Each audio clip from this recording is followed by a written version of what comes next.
This week we have a great little do-it-yourself project. The last video showed a small apartment garden and the owner's desire to have a planter sat right outside the kitchen window so that they didn't look directly at the fence. We're going to show you how to build it and then what to plant in it and how to make it thrive. Tune in to our construction of a window box planter.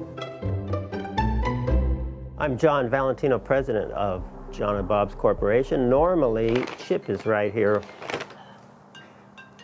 and it's spam. That's even worse. I'm John Valentino, president of John & Bob's Corporation, and I'm a landscape architect and a landscape contractor.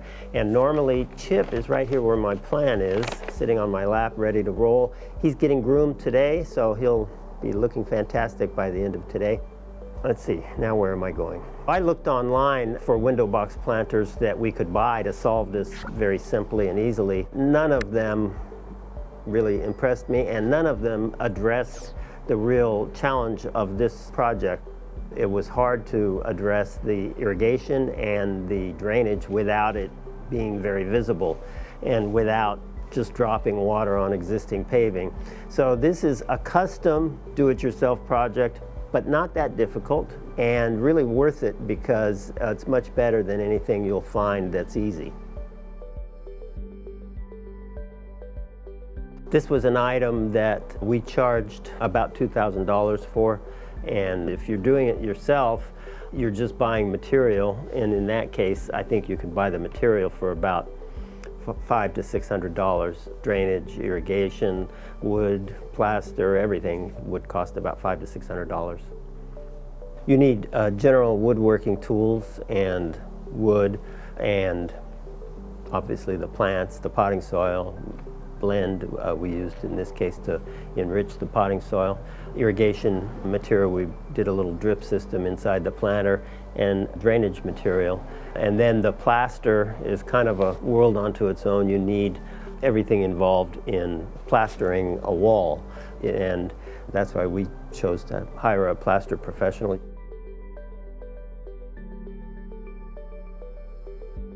So we made the planter itself out of pressure-treated lumber because we want it to be as waterproof as possible and long-lasting, not going to break down over time. And then we capped the planter that holds the dirt with a top cap of redwood that we mitered the joints on, and so that's redwood sitting on top of the planter. You can use any kind of wood because we plastered it. You can use a redwood frame or Douglas fir or whatever you want to use.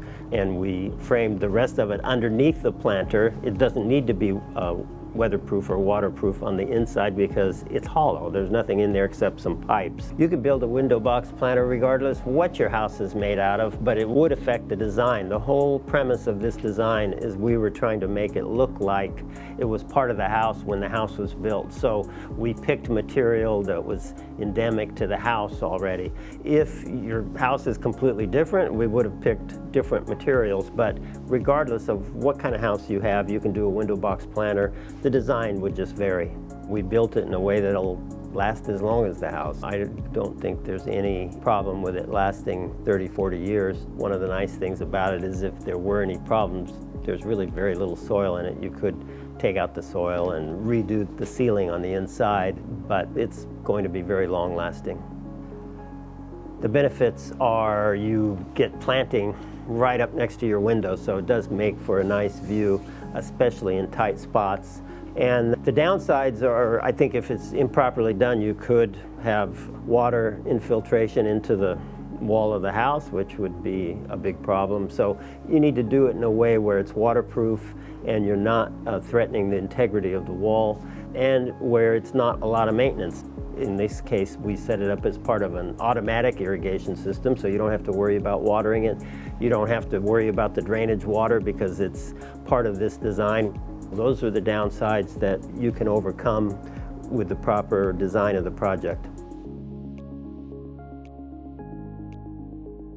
So the whole reason that we have a window box planter that's as involved as this one is we're trying to address the drainage and the irrigation in a way that you don't see it. So you don't have these pipes running up the wall, and you don't have water just dumping out of the bottom of the planter. So we put a drain in the bottom of the planter, and then we connected a drain line to it, and we used that same hole to run like a flexible, we call it crazy pipe. There's different materials that would work, but for irrigation, crazy pipe, funny pipe, and that comes up the side of the wall.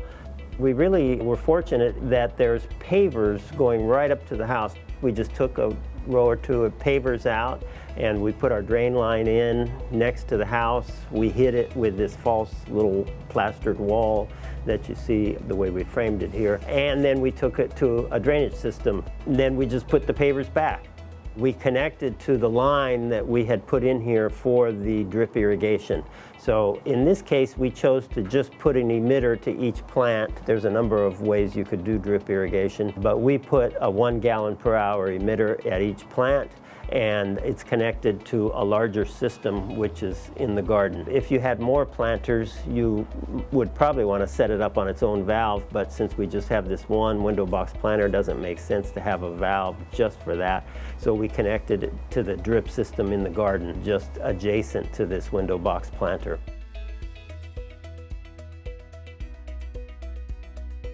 The most time-consuming part is the plaster. The actual work, a person that was handy and knew what they were doing in terms of woodwork could build everything in a day.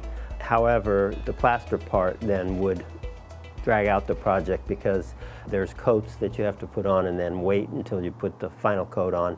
So in terms of work, it's probably 2 days of work total, but that would drag out over a week because you'd have to let the plaster part cure before you put the final coat on. The plaster starts with a rough coat on top that then they have to let that dry, and then they come back after several days and do a finish coat. And in this case, we had them match the exact finish on the house, and they were even able to use an integral color so that they matched the color. We didn't have to paint it afterwards.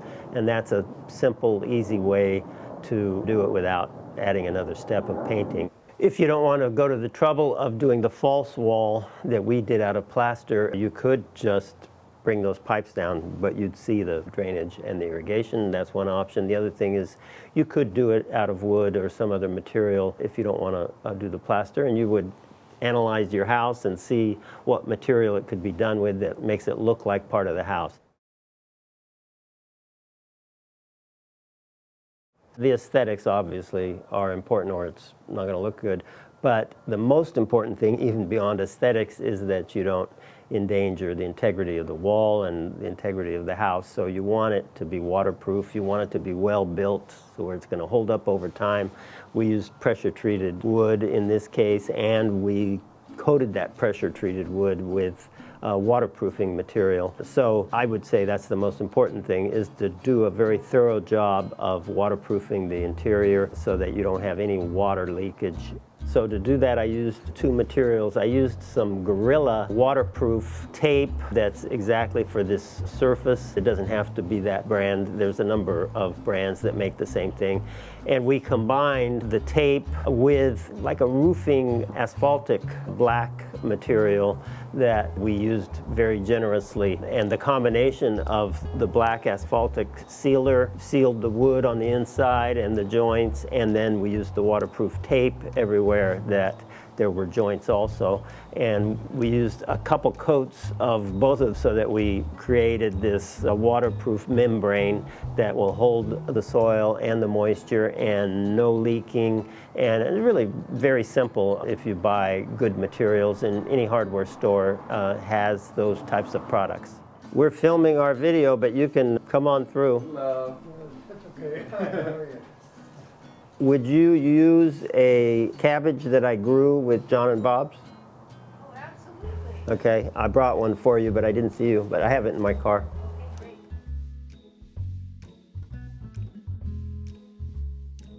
great. The client specifically requested Gerbera daisies, so we used Gerbera daisies, which in our area, Fresno, California, is pretty much a perennial. The other thing we planted in between the Gerbera daisies is Bacopa. It's also a perennial in Fresno, and it'll trail a little bit over the planter itself.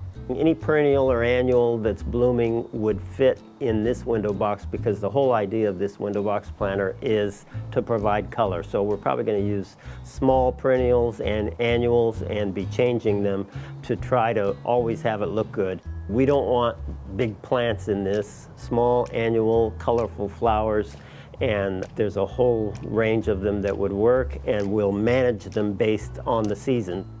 You don't need to replace the soil at all. You might need to top it off now and then if you have some kind of decomposition going on and it contracts a little and it gets a little low. In that case, you can just add some. A good potting soil like black gold is a good one to use, and then the way that we keep it so that you don't have to replace it ever is we use Blend and we use Penetrate, and by using those products annually, it revitalizes the soil with all of the beneficial microbes that a healthy soil needs. We didn't specifically mention window box planters, but they fit in the category of pots and raised planters, and you can see exactly the ingredients I would recommend, or if you don't want to go to all that trouble, at the end of the video it does say you can buy a good high quality one like black gold. The planting, the irrigation, the potting soil, we're done with that part. We had nail holes and screw holes and such. We patched those with a patching compound, and where the joints were, if the joint wasn't perfect, we patched it. And then we painted it with a paint that we selected to match the trim of the house. And in so doing, we hope we have trim that matches the house, plaster that matches the house, and we've got a window box planter that looks like it was built right with the house and goes with it perfectly and provides color and interest right outside the kitchen window. What would be your favorite planting for a window box planter? Give us some creative ideas. We'll judge them, and the winner will get a free bag of Blend. Give us your answer in the comments below. Last week we asked you if you had any tips or ideas for gardening in small spaces. The winner of the free bag of Blend because of your brilliant answer is...